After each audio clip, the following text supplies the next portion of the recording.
30년 의사 생활 동안 이런 기적 같은 내 쌍둥이 임신은 처음 봅니다. 불임이라는 낙인이 찍혀 쫓겨나듯 이혼당한 여자. 똑같이 불임 진단을 받은 냉혹한 재벌 총수와의 계약 결혼. 모두가 불가능하다고 말했습니다. 하지만 그들은 몰랐습니다. 아이를 가질 수 없었던 건 제가 아니라 5년간 저를 무시하고 짓밟았던 전남편이었다는 끔찍한 진실을요. 이제 제 뱃속의 네 아이가 모든 것을 증명할 것입니다. 저를 나락으로 밀어넣었던 시댁과 전남편에게 제 인생을 건 가장 통쾌한 복수가 시작됩니다. 마음정거장 구독과 좋아요 누르시고 한 여자의 기적 같은 인생 역전 드라마 끝까지 함께 해주세요. 불임이라는 이유로 이혼을 강요당했습니다. 그리고 저처럼 불임 진단을 받은 재벌 총수와 재혼했죠. 3개월 후 진찰을 받던 의사 선생님은 경악하며 말했습니다. 30년 의사 생활 동안 이렇게 특별한 내 쌍둥이 임신은 처음 봅니다. 한약 냄새가 진동하는 거실 한가운데 청자가 깨지는 날카로운 소리가 울려 퍼졌습니다. 시어머니 김 여사가 허리에 손을 얹고 집 중앙에 서 있었습니다.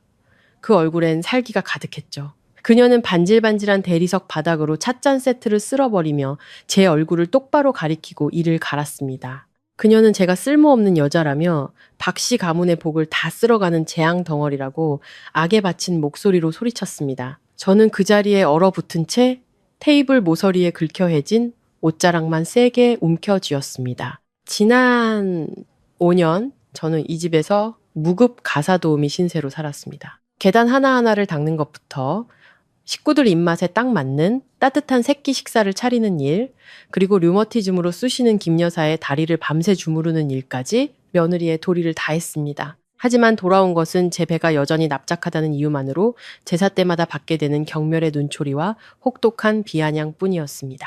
법적인 남편이자 제 청춘을 모두 바쳤던 박준혁은 팔짱을 낀 채 문틀에 기대서 있었습니다. 그는 바로 오늘 아침 제가 직접 다려준 빳빳한 셔츠를 입고 있었죠. 저를 보는 그의 눈빛은 뼛속까지 시릴 정도로 차가웠습니다. 준혁은 자기 어머니를 말릴 생각이 전혀 없어 보였습니다. 그는 제게 다가와 자줏빛 여행 가방을 복도 밖으로 거칠게 내던졌습니다. 가방은 철제 난간에 세게 부딪히며 지퍼가 터져버렸고 제 낡고 해진 옷가지들이 차가운 타일 바닥 위로 어지럽게 쏟아졌습니다. 준혁은 비웃으며 칼날처럼 날카로운 말을 내뱉었습니다. 박씨 가문이 알도 못 낳는 암탉 하나 때문에 대가 끊길 수는 없다고 말했죠. 그는 저더러 제 자신을 돌아보라며 맏며느리 자리에 앉을 자격이 있는지 생각해 보라고 했습니다. 준혁의 말 한마디 한마디는 제 가슴에 내리꽂히는 망치질 같았습니다. 저는 제 젊음을 바치고 친정 부모님이 해주신 혼수 예물까지 전부 팔아 그의 회사가 부도 위기에서 벗어나도록 도왔습니다. 이제 사업이 안정되자 그는 아이를 핑계로 저를 길거리로 내쫓으려 하고 있었습니다. 바로 그때 계단 위쪽에서 또각거리는 하이힐 소리가 들려왔습니다. 화려하게 화장한 젊은 여자가 요염하게 걸어 들어왔습니다. 준혁의 회사에 입사한 지 반년도 채 안 된 최미나 비서였습니다. 미나는 몸에 딱 붙는 실크 원피스를 입고 볼록하게 솟아오른 배를 일부러 앞으로 내밀고 있었죠. 그녀는 값싼 향수 냄새를 진하게 풍기며 저를 스쳐 지나가 준혁의 품에 안겼습니다. 미나는 시어머니를 올려다보며 달콤한 목소리로 할머님의 귀한 손주가 오늘 발길질을 아주 힘차게 한다고 말했습니다. 그 말을 들은 김 여사는 찌푸렸던 얼굴을 금세 풀고 활짝 핀 꽃처럼 환하게 웃었습니다. 그녀는 달려가 미나를 소파에 앉히며 마치 깨지기 쉬운 달걀을 다루듯 조심스러워했습니다. 준혁 역시 다정하게 그녀의 배를 쓰다듬으며 이 집 안에서 제 존재를 완전히 공기처럼 취급했습니다. 미나는 저를 돌아보며 의기양양하고 도발적인 눈빛을 보냈습니다. 그녀는 제게 눈치껏 꺼지라며 뱃속에 아이가 태어나서 콩가루 집안꼴을 보게 하지 말라고 했습니다. 그녀는 제 자리는 원래 이런 호화로운 저택이 아니라 쓰레기장이라고 말했습니다. 저는 눈앞에서 웃고 떠드는 세 사람을 보며 구역질이 목구멍까지 차오르는 것을 느꼈습니다. 벌거벗은 채 추악하게 드러난 진실은 제가 필사적으로 붙잡으려 했던 부부의 정에 대한 마지막 희망 한 조각마저 갈기갈기 찢어버렸습니다. 이 결혼은 뿌리부터 썩어 있었고 거짓된 영혼의 맹세에 계속 매달려온 제가 세상에서 가장 어리석은 바보였습니다. 저는 숨을 깊게 들이마셔 눈가에 맺히려던 눈물을 억지로 삼켰습니다. 허리를 꼿꼿이 세우고 저는 준혁의 얼굴을 똑바로 쳐다보며 이상할 정도로 차분한 목소리로 말했습니다. 저는 그에게 3년 전 시내에서 가장 큰 산부인과에서 받았던 건강검진 서류를 상기시켰습니다. 그때 과장님은 결과지를 들고 의미심장한 눈빛으로 준혁을 보며 난임의 원인이 꼭 아내에게만 있는 것은 아닐 수 있다고 분명히 말했었습니다. 의사는 준혁에게 정밀검사를 추가로 받으라고 요구했지만 그는 불같이 화를 내며 병원 복도에서 진단서를 찢어버리고 의사를 돌팔이라고 욕하며 제 팔을 끌고 집으로 돌아왔습니다. 제가 옛날 이야기를 꺼내자마자 준혁의 얼굴색이 순식간에 변했습니다. 그는 싸움닭처럼 얼굴이 붉어지고 목에 핏대가 섰습니다. 그는 찻상을 주먹으로 쾅쾅 내리쳤습니다. 준혁은 헛소리 집어치워 라고 소리쳤습니다. 그는 미나의 배를 가리키며 증거가 여기 떡하니 있는데 무슨 말이냐며 의기양양하게 선언했습니다. 자기처럼 건강한 남자가 불임일 리가 없다고 말이죠. 시어머니도 덩달아 날뛰며 제 얼굴을 가리키고 소리쳤습니다. 애도 못 낳는 악독한 며느리가 이제 와서 자기 금지옥엽 아들에게 죄를 뒤집어 씌운다고 말입니다. 그녀는 가방에서 미리 인쇄해온 이혼 서류 한 장을 꺼냈습니다. 그리고 테이블 위로 휙 던지며 당장 서명하라고 저를 압박했습니다. 저는 제 운명을 결정짓는 그 얇은 종이를 내려다 보았습니다. 그 위 공동재산 부분에는 선명하게 없음 두 글자가 적혀 있었습니다. 저는 씁쓸하게 웃었습니다. 5년간 헌신하고 제 개인 재산까지 다 팔아 시댁을 위해 썼습니다. 이제 이 문을 나서면 저는 빈털터리가 되는 것이었습니다. 준혁의 냉정함과 잔인함은 저를 완전히 깨어나게 했습니다. 배신자와 정이라고는 눈꼽만큼도 없는 이 가족에게 매달려서 무엇을 하겠습니까? 저는 테이블 위에 볼펜을 집었습니다. 손은 약간 떨렸지만 눈빛은 더없이 단호했습니다.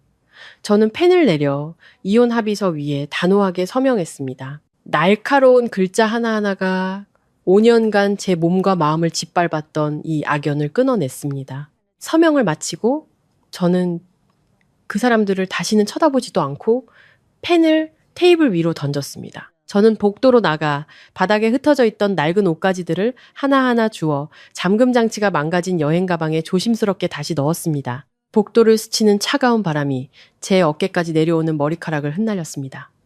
연말에 살을 애는 듯한 추위가 느껴졌습니다. 낡은 여행 가방을 끌고 아스팔트 길 위를 무겁게 한 걸음씩 옮겼습니다. 저는 박씨 가문의 웅장한 철문을 마지막으로 돌아보았습니다. 한때 따뜻한 보금자리를 꿈꾸던 이곳은 제 청춘을 묻어버린 무덤이 되어버렸습니다.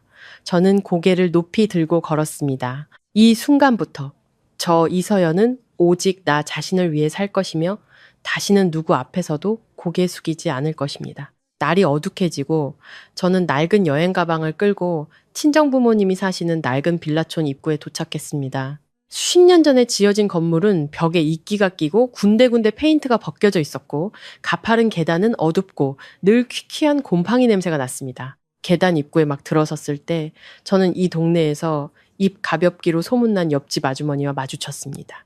아주머니는 나무를 다듬고 있다가 제가 짐을 들고 온 것을 보고는 채소 바구니를 내려놓고 샅샅이 훑어보는 눈빛으로 제 머리부터 발끝까지 훑었습니다. 아주머니는 무릎을 탁 치며 동네가 떠나가라 큰 소리로 제가 시댁에서 쫓겨난 거냐고 물었습니다. 그녀는 혀를 차며 주위 사람들에게 속삭였습니다. 결혼 5년 동안 애 하나 못 낳는 여자가 쫓겨나는 것도 당연한 일이라고 말이죠. 주변 창문들에서 호기심 어린 혹은 동정하거나 비웃는 시선들이 제게 쏟아졌습니다. 가슴이 답답했지만 저는 애써 무시하고 삐걱거리는 계단을 서둘러 올라갔습니다. 세상 사람들의 입은 잔인했고 저는 더 이상 해명할 힘도 없었습니다. 낡은 나무 문이 열렸습니다. 부엌에서 분주하게 밥을 푸던 엄마가 제가 여행 가방을 들고 온 것을 보고는 밥주걱을 떨어뜨렸습니다. 엄마는 초췌한 딸의 모습을 보고 달려나와 주름진 뺨이 흠뻑 젖도록 눈물을 흘렸습니다. 엄마는 저를 껴안고 등을 쿵쿵 치며 나무랐습니다. 엄마는 이 바보 같은 거사, 여자는 남편이 하늘인데 쫓겨나서 이제 어떻게 살래? 라며 울부짖었습니다. 왜 좀 더 참고 시어머니에게 빌어서 그분들이 불쌍히 여겨 머물게 해달라고 하지 않았냐고 하셨죠. 엄마의 낡은 생각이 저를 더 고통스럽게 했지만 저는 엄마가 단지 딸의 암담한 미래를 너무나 걱정하고 마음 아파해서 그런다는 것을 알았습니다. 좁은 거실에서 아빠가 걸어 나오셨습니다. 깡마르고 고생한 흔적이 역력한 아빠는 떨리는 손으로 담배 파이프를 들고 계셨죠.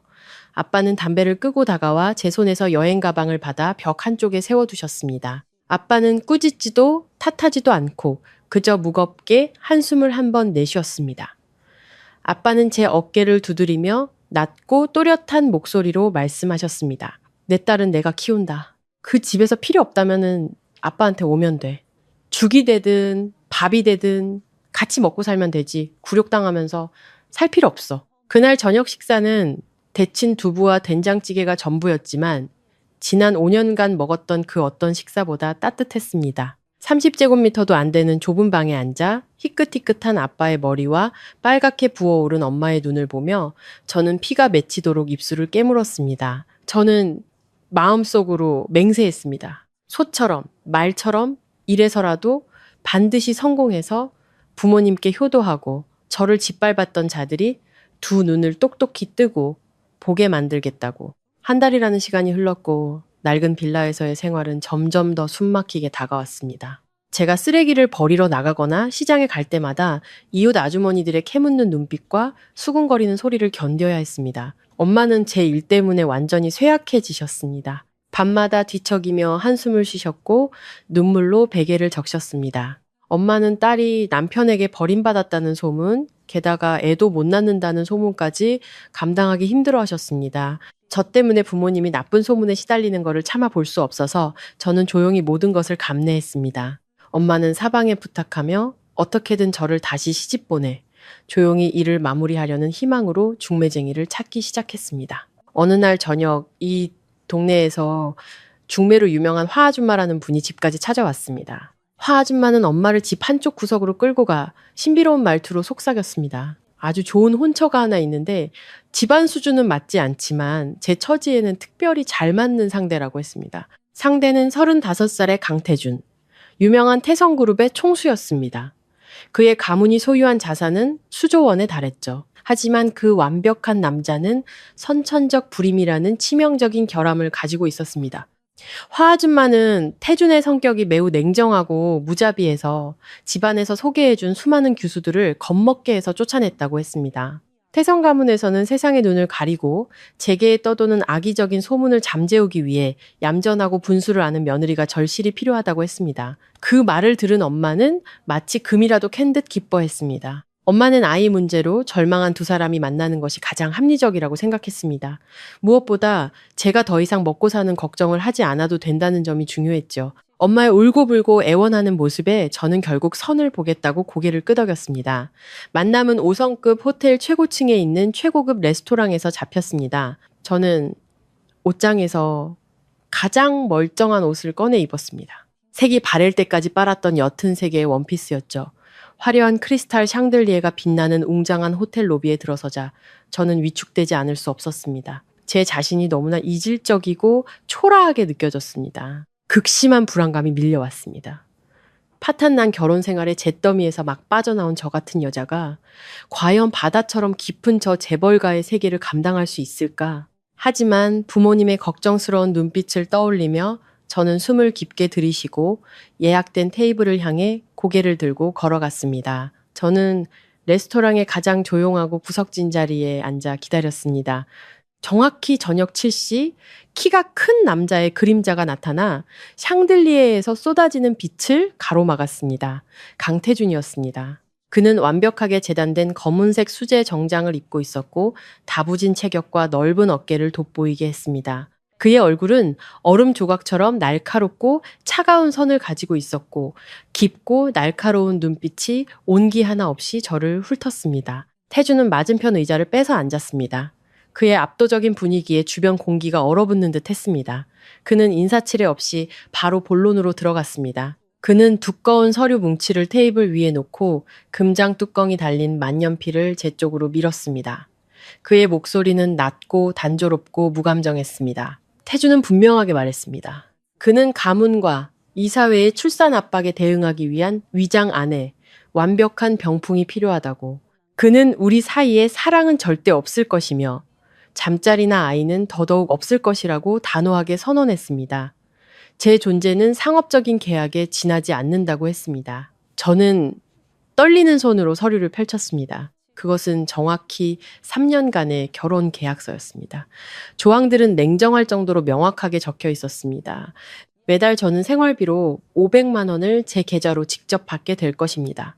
저는 그의 사생활에 간섭할 수 없으며 요구가 없으면 회사에 나타나서도 안 됩니다. 그 대가로 3년이 끝나고 이혼 절차가 완료되면 저는 서울 중심부에 있는 고급 아파트의 소유권을 완전히 갖게 될 것입니다. 태주는 강조했습니다. 가장 중요한 조건은 당신이 할머니와 친척들 앞에서 현명한 며느리이자 아내 역할을 완벽하게 해내는 것입니다. 저는 넋을 잃고 앉아 종이 위에 적힌 비현실적인 숫자들을 뚫어지게 쳐다보았습니다. 매달 500만 원, 고급 아파트.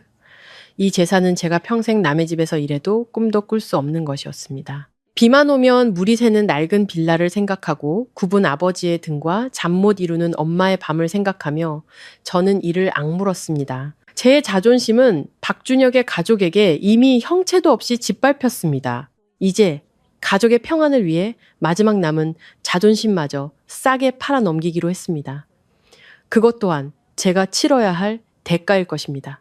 저는 더 이상 망설이지 않고 만년필을 들어 계약서 오른쪽 하단에 제 이름을 단호하게 서명했습니다. 펜촉이 종이에서 떨어지는 순간 저는 제 남은 인생을 건 도박에 공식적으로 발을 들였습니다. 우리의 결혼식은 조용히 치러졌습니다. 결혼식도 하객도 없이 단지 2장의 혼인신고서와 황씨 가문 내부의 식사 자리가 전부였습니다. 저는 낡은 옷 몇 벌을 챙겨 싸게 산 새 여행 가방을 들고 한강변에 위치한 유럽풍 저택으로 이사했습니다.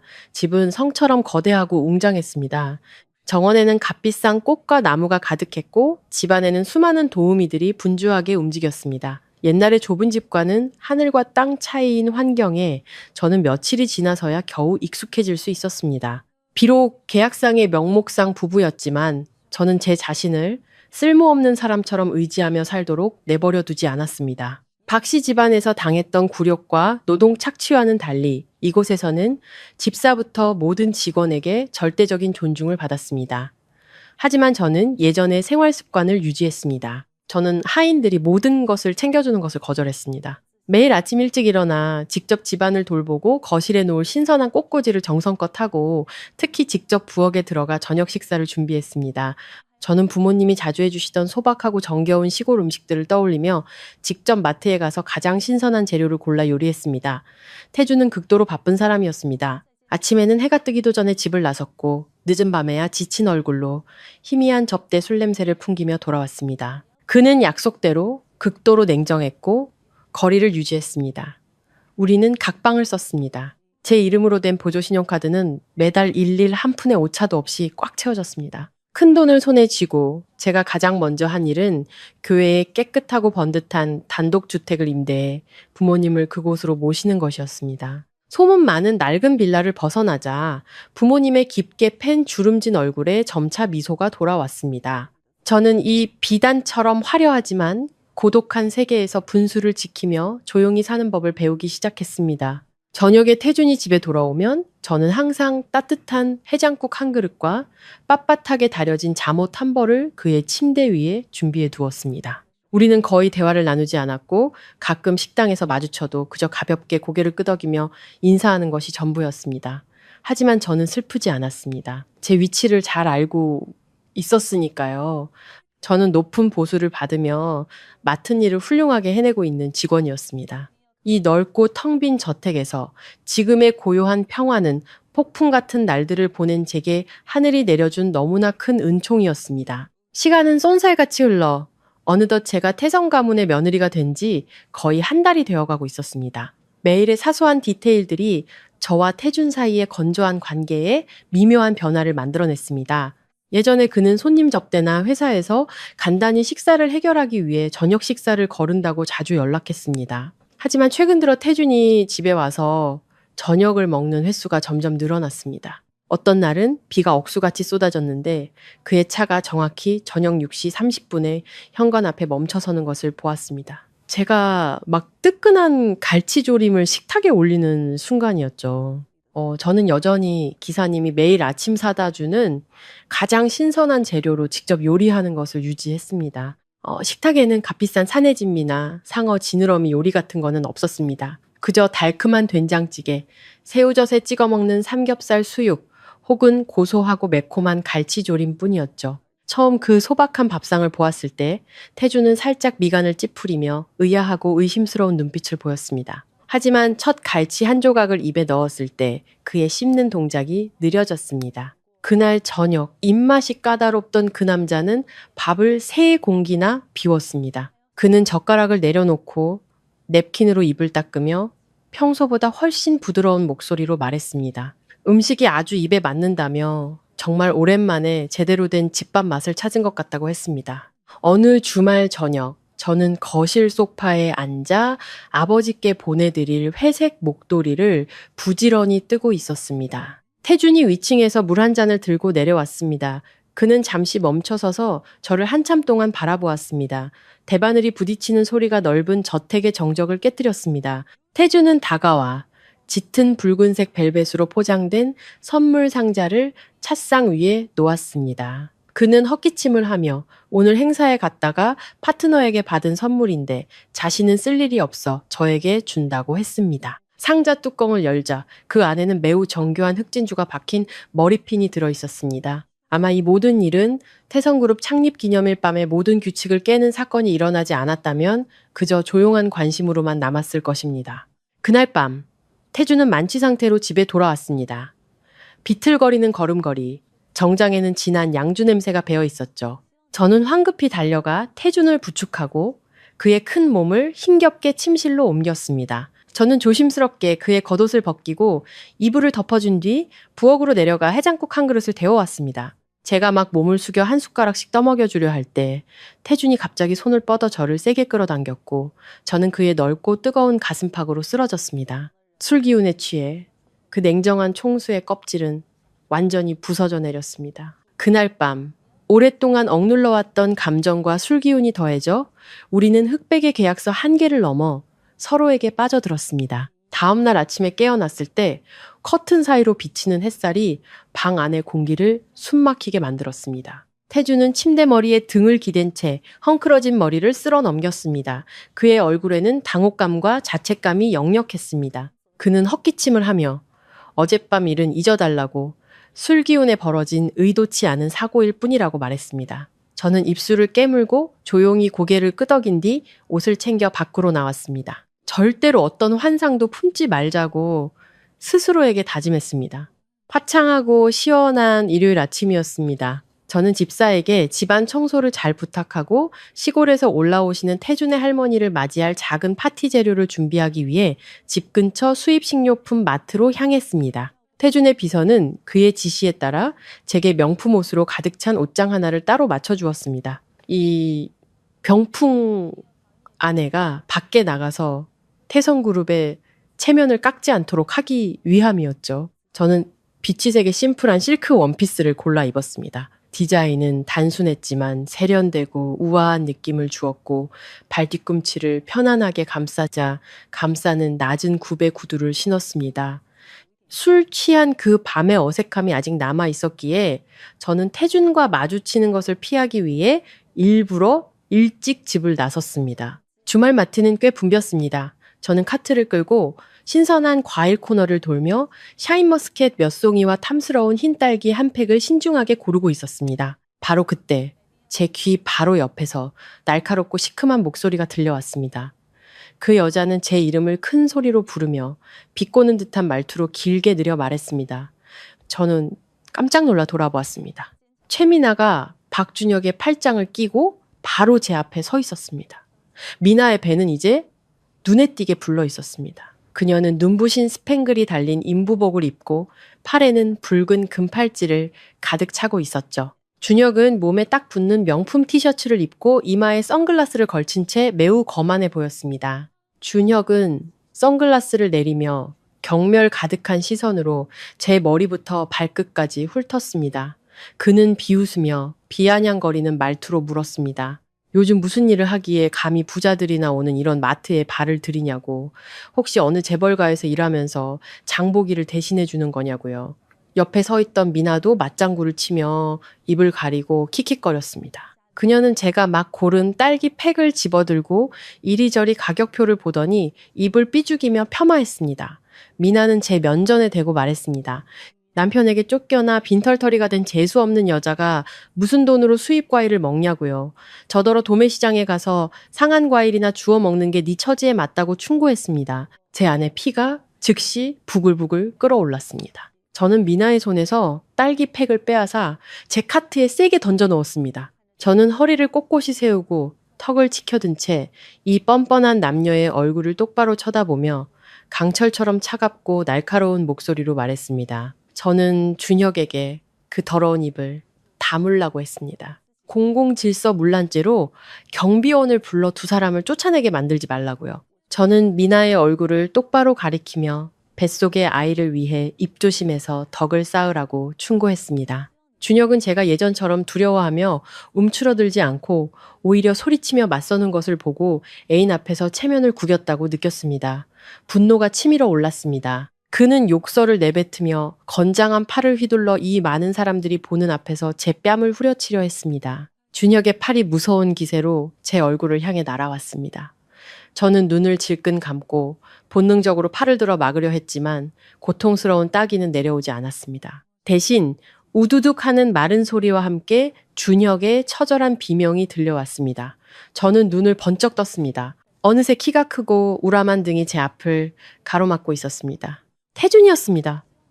태준의 강철 같은 손이 준혁의 손목을 단단히 움켜쥐고 뒤로 꺾어버리고 있었습니다. 태준의 눈빛은 막 칼집에서 뽑아낸 검처럼 차갑고 날카로웠고 무서운 핏발이 서 있었습니다. 그의 악력은 너무나 강해서 준혁의 얼굴은 즉시 창백해지고 이마에는 식은땀이 송골송골 맺혔습니다. 옆에 서 있던 미나가 비명을 지르며 달려들어 할퀴려 했지만 갑자기 나타난 태준의 검은 옷을 입은 경호원에게 제지당했습니다. 태준은 손을 놓으며 준혁을 뒤쪽 상품 진열대로 세게 밀쳐버렸습니다. 그는 마치 아주 더러운 것에 닿았다는 듯이 정장 소매를 툭툭 털었습니다. 태준은 팔로 제 허리를 감싸 저를 그의 넓고 단단한 가슴으로 바싹 끌어당겼습니다. 태준은 낮은 목소리로 저를 너무나 자연스럽고 다정하게 아내라고 불렀습니다. 그는 저를 돌아보며 놀라지 않았냐고, 혹시 미친 개한테 물리지 않았냐고 물었습니다. 이 권력 있는 남자의 절대적인 보호와 그의 입에서 나온 아내라는 호칭에 제 심장이 쿵 내려앉았습니다. 저는 얌전히 고개를 저으며 태준의 몸에 바싹 기댔습니다. 준혁은 비틀거리며 일어나 손목을 주무르며 욕을 하려 했지만 태준의 무자비한 얼굴을 똑똑히 보자 안색이 완전히 변했습니다. 그의 눈은 튀어나올 듯 커졌고 입은 놀라움과 공포로 떡 벌어졌습니다. 그는 눈앞의 남자가 바로 자신의 회사의 생사 여탈권을 쥔 가장 큰 거래처 태성그룹의 악명 높은 총수라는 것을 알아차렸습니다. 태준은 준혁을 반쯤 감은 눈으로 쳐다보며 옆에 서 있던 비서에게 준혁의 신상 정보를 기록하라고 명령했습니다.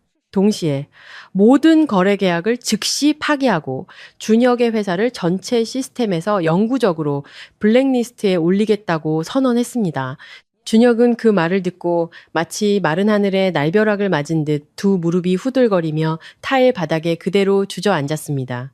그는 더듬거리며 빌고 또 빌었지만 태준은 완전히 무시했습니다. 태준은 제 허리를 감싸 안고 위풍당당하게 걸어 마트 문을 나섰습니다. 뒤에는 준혁의 처절한 울음소리와 미나의 시끄러운 욕설만 남았습니다.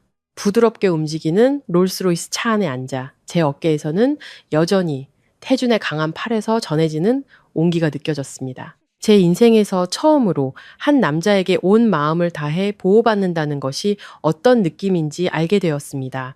제가 혼인신고서에 서명한 지 3개월이 흘렀습니다. 그 어색했던 술 취한 밤 이후로 저와 태준은 암묵적으로 침묵을 지키며 명목상의 부부 역할을 계속 충실히 해냈습니다. 재벌가 며느리로서의 삶은 제가 상상했던 것보다 평온하고 순탄하게 흘러갔습니다. 시골에서 올라오신 태준의 할머니는 제가 손자를 정성껏 돌보는 것을 보고 저를 매우 예뻐하셨습니다. 할머니는 태준이 아내를 얻은 것을 보고 병세가 많이 호전되셨습니다.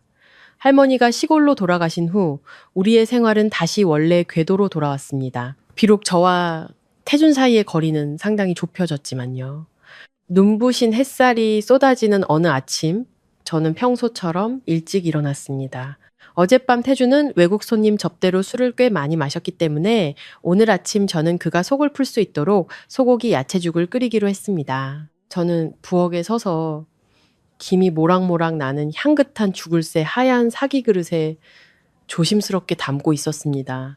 집사 아주머니가 부엌 한쪽에서 분주하게 움직이며 점심 식사로 구울 신선한 갈치 몇 토막을 냉장고에서 꺼내고 있었습니다. 기름 두른 팬이 지글지글 소리를 냈습니다. 아주머니가 갈치 토막을 넣었습니다. 치익 하는 큰 소리와 함께 연기가 뭉게뭉게 피어올랐습니다. 생선 굽는 특유의 비리고 고소한 냄새가 즉시 제 코를 찔렀습니다. 갑자기 위가 심하게 뒤틀렸습니다. 끔찍한 구역질이 위에서부터 목구멍까지 치밀어 올라 숨을 막았습니다. 저는 죽을 푸던 국자를 떨어뜨리고 두 손으로 입을 틀어막은 채 부엌 문을 박차고 가장 가까운 화장실로 달려갔습니다. 저는 세면대에 머리를 박고 쓴 물이 나올 때까지 계속해서 헛구역질을 했습니다. 눈물 콧물이 범벅이 되고 온몸이 부들부들 떨리며 극심한 탈진 상태에 빠졌습니다. 복도에서 다급한 발소리가 들려왔습니다. 제가 막 벽을 짚고 간신히 일어서서 세수를 하려고 수도꼭지를 틀었을 때 화장실 문이 세게 열렸습니다. 태준이 문지방에 우뚝 서 있었습니다. 그는 짙은 남색 실크 잠옷을 입고 있었고 머리는 빗지 않아 헝클어져 있었습니다. 태준의 시선은 창백하고 핏기 없는 제 얼굴과 턱에 맺힌 물방울에 고정되었습니다. 방 안의 공기는 즉시 얼어붙었고 너무나 답답해서 숨을 크게 쉴 수조차 없었습니다. 지금 제 모습은 너무나 명확했습니다. 음식 냄새에 헛구역질, 피곤한 몸. 누가 봐도 이것은 임신한 여자의 전형적인 입덧 증상이었습니다. 무서운 침묵이 몇 초간 이어졌지만 마치 한세기처럼 느껴졌습니다.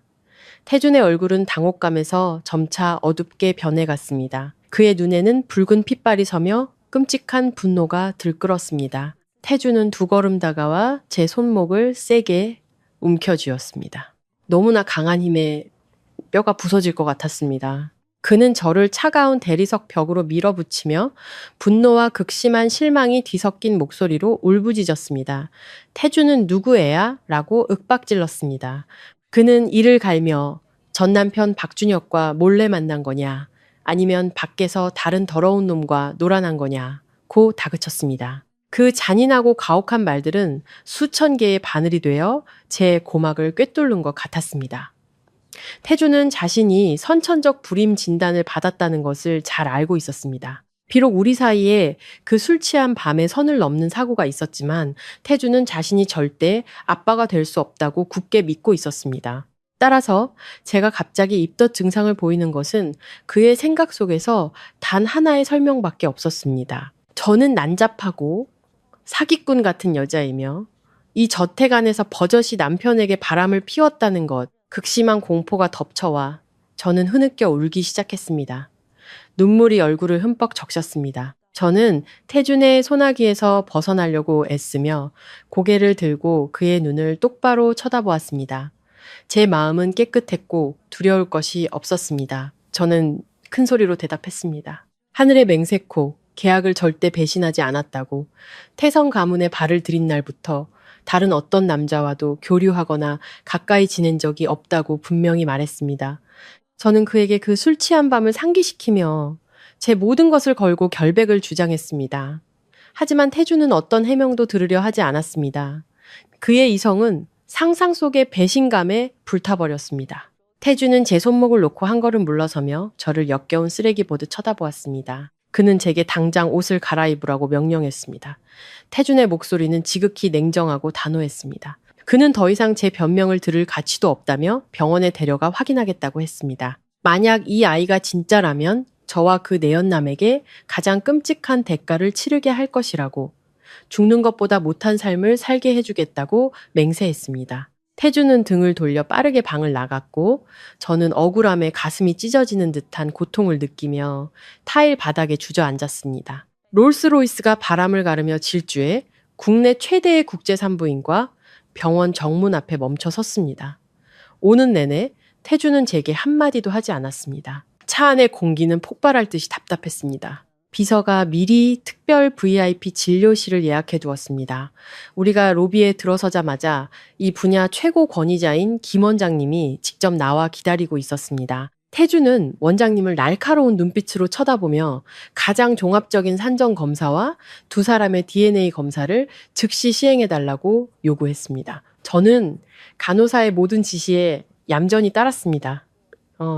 체열부터 소변 검사, 그리고 초음파 검사 내에 눕는 것까지 차가운 초음파 기계가 제 납작한 배 위를 미끄러지는 느낌에 몸이 떨렸습니다.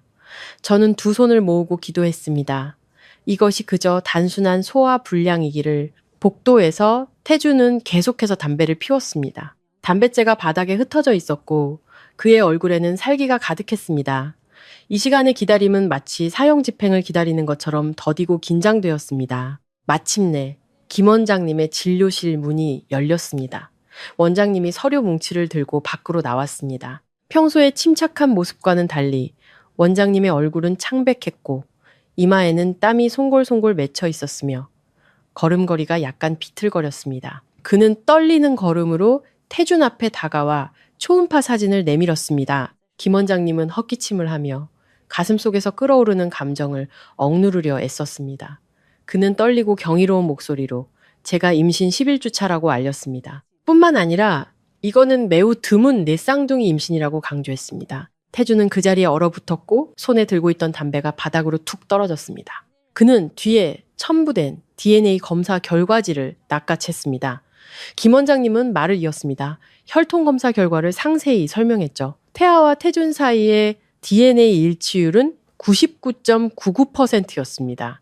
김 원장님은 태준이 결코 선천적 불임이 아니라고 단언했습니다. 그의 병은 사실 극심한 심리적 스트레스와 함께 정자 생존율이 극도로 낮아 자연 임신 가능성이 거의 0에 가까웠던 것이라고 했습니다. 하지만 바로 그 단 한 번의 술 취한 밤, 기적적인 상황과 마치 가장 비옥한 토양과도 같은 제 체질이 결합하여 역사적인 의학적 기적이 실제로 일어났다는 것입니다. 김 원장님의 말은 마치 맑은 하늘에 울리는 천둥소리 같았고 수년간 태준을 짓눌러왔던 잔인한 편견을 완전히 무너뜨렸습니다. 병원 복도의 시간은 멈춘 듯 했습니다. 태준의 손에 들린 의학보고서는 그의 가쁜 숨소리에 맞춰 부들부들 떨렸고 살기 등등하던 눈빛은 점차 극도의 경악과 충격으로 변해갔습니다. 태준은 저를 돌아보았습니다. 그의 눈은 붉게 충혈되어 눈물이 고여 있었습니다. 제게에서 비바람을 몰고 다니던 그 권력 있는 남자, 늘 얼음처럼 차갑고 잔인한 껍질을 두르고 있던 그가 이제는 오랫동안 잃어버렸던 가장 소중한 보물을 막 찾은 아이처럼 흐느껴 울었습니다. 그 오만한 총수가 갑자기 제 앞에서 차가운 타일 바닥에 한쪽 무릎을 꿇었습니다. 그의 행동에 그곳에 있던 모든 간호사와 의사들이 놀라 한 걸음 물러섰습니다. 태주는 두 손을 뻗어 제 차가운 손을 잡고 자신의 뺨에 세게 갖다 댔습니다. 뜨거운 눈물이 제 손가락 사이로 흘러내렸습니다. 태주는 목이 맨 목소리로 떨며 사과했습니다. 그는 오늘 아침에 어리석음, 충동, 그리고 잔인한 모욕에 대해 용서를 구했습니다. 그는 자신을 믿지 않고 하마터면 자신과 아이들의 생명을 스스로 파괴할 뻔했다며 자책했습니다. 제 발 아래 무릎 꿇고 있는 남자를 보자 오랫동안 가슴속에 억눌려 왔던 모든 억울함이 터져나와 큰 울음이 되었습니다. 박씨 집안에서 애 못 낳는 년이라는 낙인이 찍힌 채 살았던 5년의 굴욕, 시어머니에게 구박당하고 이웃들에게 손가락질 당했던 5년.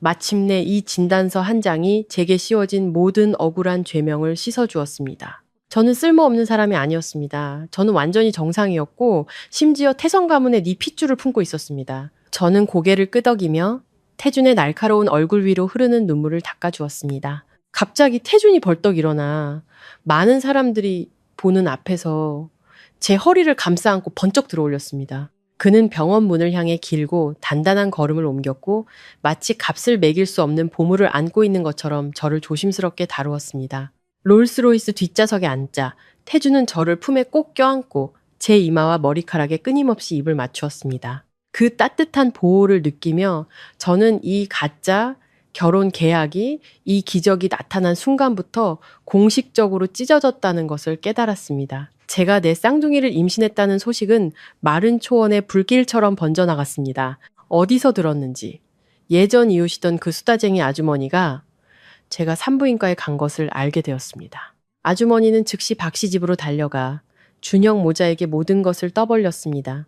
태준이 선천적 불임이라고 굳게 믿고 있던 준혁은 이 기회를 틈타 지난번 마트에서 당한 창피를 갚고 희희낙낙했습니다. 그는 제 뱃속의 아이가 더러운 외도의 결과라고 확신했습니다. 그날 오후 준혁은 김 여사와 미나를 차에 태우고 제가 친정 부모님을 위해 막 임대한 단독주택으로 달려왔습니다. 그 무리는 마치 강도처럼 마당으로 난폭하게 쳐들어와 문을 쾅쾅 두드렸습니다. 아빠가 문을 열자마자 준혁은 아빠의 얼굴을 가리키며 욕설을 퍼부었습니다. 준혁은 우리 가족이 교양 없는 집안이라며 난잡하고 파렴치한 딸을 낳았다고 크게 모욕했습니다. 그는 온 동네가 듣도록 제가 돈 때문에 내시 같은 남편과 결혼하고 이제는 밖에서 남자와 자고 임신해서 태성 가문의 재산을 가로채려 한다고 떠들어댔습니다. 김 여사도 지팡이를 짚고 옆에 서서 끊임없이 독설을 퍼부었습니다. 그녀는 엄마를 향해 딸이 나쁜 짓을 하도록 방치한 포주 같은 엄마라고 욕했습니다. 미나는 볼록한 배를 두드리며 낄낄거리며 비웃었습니다. 저를 끌어내서 병원에 데려가 그 사생아를 낙태시켜야 한다고 소리쳤습니다. 아빠는 분노에 온몸을 부들부들 떨었습니다. 아빠는 마당 빗자루를 집어들고 문 앞을 막아서며 그 뻔뻔한 무리에게 당장 꺼지라고 소리쳤습니다. 아빠는 자기 딸은 정직한 사람이며 너희 같은 더러운 인간들에게 훈계들을 이유가 없다고 선언했습니다. 소라는 많은 이웃들을 끌어모았고 분위기는 극도로 긴장되었습니다. 저는 그때 태준과 함께 차를 타고 부모님께 좋은 소식을 전하러 돌아오던 길이었습니다. 골목으로 막 들어섰을 때 저는 모여있는 사람들과 준혁 모자의 날카로운 목소리를 알아차렸습니다. 분노가 치밀어 올랐습니다. 제가 차문을 열고 뛰쳐나가려 하자 태준의 큰 손이 제 어깨를 단단히 잡았습니다. 그는 눈앞의 광경을 지옥에서 올라온 마왕처럼 차가운 눈빛으로 바라보았습니다. 태준은 저를 좌석에 가만히 앉히고 낮은 목소리로 좋은 구경이나 하라고 했습니다. 저런 쓰레기들은 남편이 처리할 테니 가만히 있으라고요. 검은색 최고급 세단이 천천히 집 앞에 멈춰서며 준혁의 싸구려 차의 퇴로를 위풍당당하게 막아섰습니다. 뒤따라오던 검은색 SUV 2대도 동시에 급정거했습니다. 검은 정장에 선글라스를 낀 키 크고 건장한 경호원 10명 가까이가 차에서 내려 순식간에 마당 앞 전체를 포위했습니다. 수군거리던 이웃들은 경호원들의 압도적인 기세에 겁을 먹고 즉시 멀리 흩어졌습니다. 롤스로이스 문이 열렸습니다. 태준의 특별 보좌관이 먼저 내려와 공손하게 우산을 펴들고 총수님이 위험 있게 내리도록 했습니다. 태준은 정장 옷깃을 바로잡고 핏기 하나 없이 질린 박씨 가족 3사람의 얼굴을 차가운 눈빛으로 훑었습니다. 준혁은 태준이 나타나자 두 다리가 사시나무 떨듯 떨리기 시작했습니다. 방금 전까지 떠들썩하게 욕설을 퍼붓던 입이 굳어버렸습니다. 그가 더듬거리며 해명하려 할 때 옆에 서 있던 경호원에게서 날아온 따기가 그의 뺨을 강타했습니다. 준혁은 비틀거리며 땅에 쓰러졌고 입가에서 선혈이 흘렀습니다. 태준은 뒷짐을 지고 천천히 준혁 앞으로 걸어갔습니다. 그는 턱짓으로 비서에게 신호를 보냈습니다. 비서는 헛기침을 하고 서류 가방에서 서류 뭉치를 꺼내 또박또박 한 글자씩 선언했습니다. 비서는 태성그룹이 준혁의 회사에 대해 모든 사업 분야에서 전면적인 제재를 공식적으로 발령했다고 알렸습니다.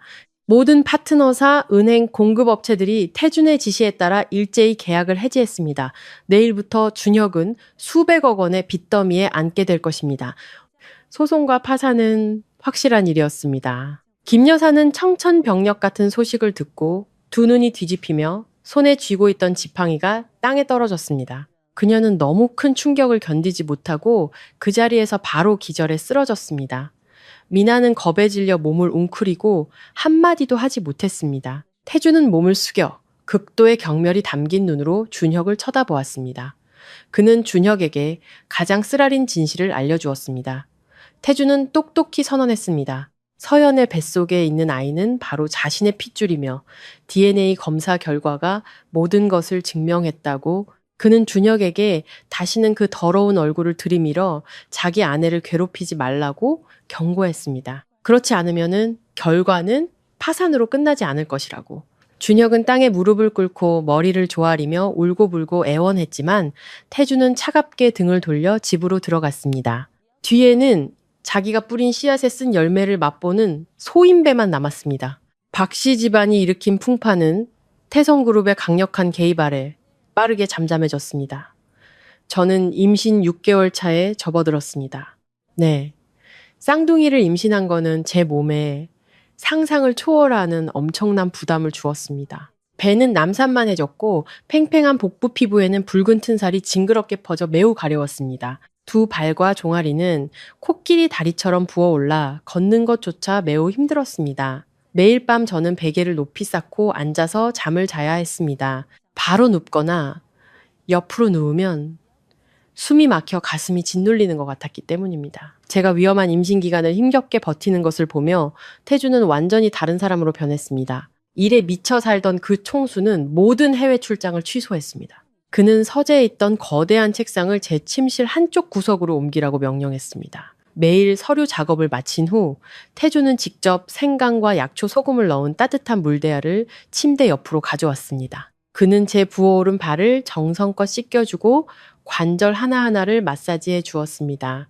그 동작은 마치 귀한 도자기를 깨뜨릴까 두려워하듯 부드럽고 조심스러웠습니다. 임신 7개월 차, 폭풍우가 몰아치던 어느 날 새벽, 저는 잠이 들었다가 아랫배에서 전해져 오는 극심한 통증에 갑자기 잠에서 깼습니다. 손으로 이불 밑을 더듬어 보니 붉은 피가 흥건하게 번져 있는 것을 발견하고 경악했습니다. 제 비명 소리에 태준이 잠에서 깼습니다. 그는 벌떡 일어났고 얼굴은 핏기 하나 없이 창백했습니다. 저택 문 앞에서 대기하고 있던 구급차에 저를 안아 태웠습니다. 태주는 운전사에게 국제병원까지 최고 속도로 달리라고 소리쳤습니다. 응급실로 직행하는 침대에 누워 저는 태준의 붉게 충혈된 눈과 두 줄기 눈물을 보았습니다. 그는 제 손을 꽉 잡고 떨리는 목소리로 애원했습니다. 태주는 너무 위험하면 아이를 포기하라고 했습니다. 그는 오직 제가 살기만 바란다고, 제가 무사하기만 하면 된다고, 아이는 없어도 괜찮다고 했습니다. 태준의 희생과 진정한 사랑은 제게 무한한 힘을 주었습니다.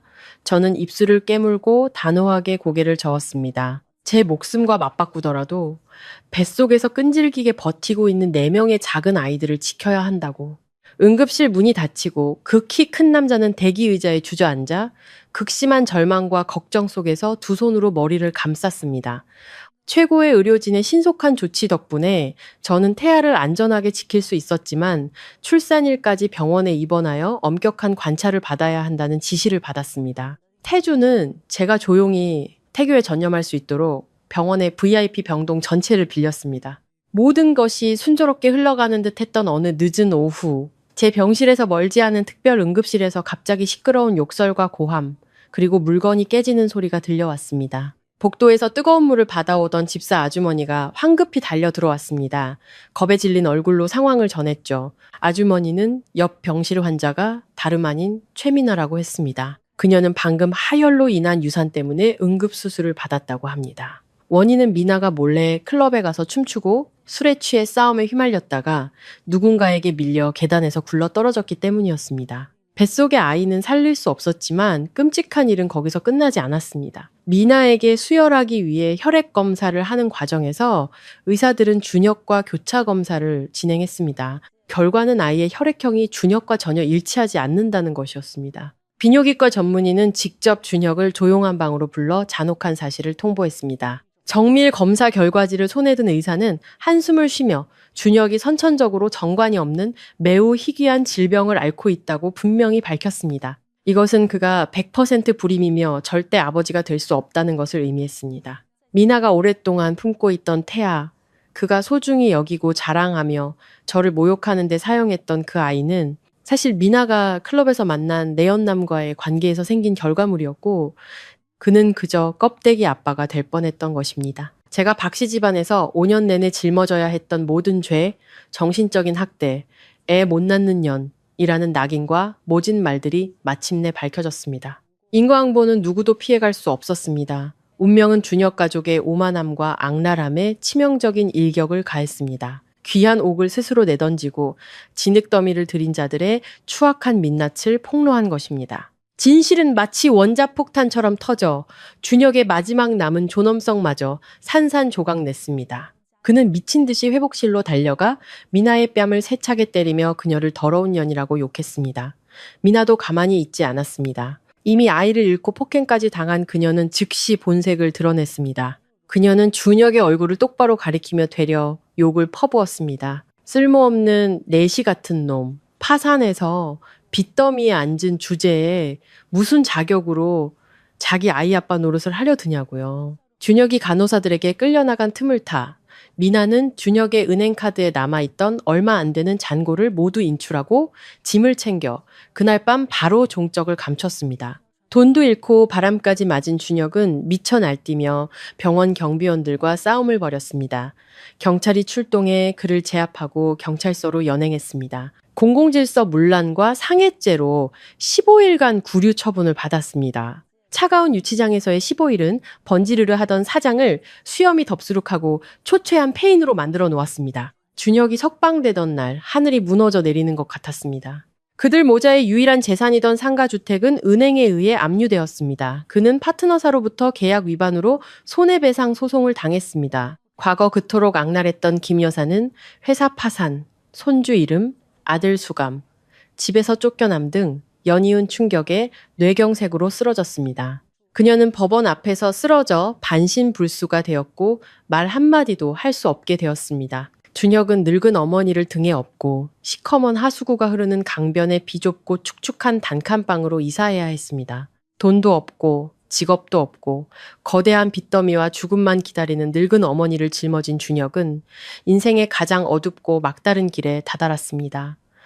인과응보의 굴레는 잔인한 자들에게 얼마나 적절하고 고통스러운 심판을 내렸는지 모릅니다. 차가운 겨울바람이 불던 어느 아침, 저는 태준이 밀어주는 휠체어에 앉아 햇볕을 쬐기 위해 병원 복도로 나왔습니다. 멀리서 남루하고 깡마른 형체가 달려와 휠체어 바로 앞을 막아섰습니다. 그 남자는 옷이 더럽고 시큼한 냄새가 났으며 머리는 헝클어지고 눈은 채하게 들어가 있었습니다. 몇 초가 지나서야 저는 그가 준혁이라는 것을 알아차렸습니다.